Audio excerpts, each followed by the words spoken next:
जीजा अरे हमार भौजी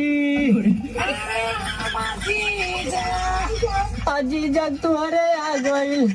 1 साल के जीजा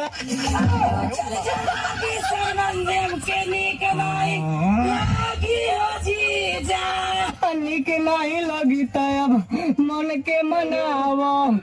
जीजा संग लत रल अब भैया संग बिताव टाटावा चियर के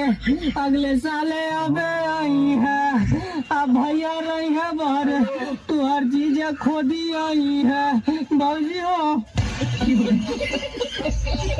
मनवा लागे मनवा लागे ला ला ला ला मनवा लागे लागे रे साबरी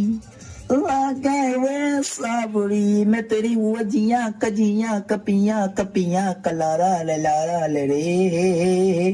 ओ मनवा लागे ओ मनवा लागे अरे मुँह तो पिया ना तो के समझ में नहीं आवता ना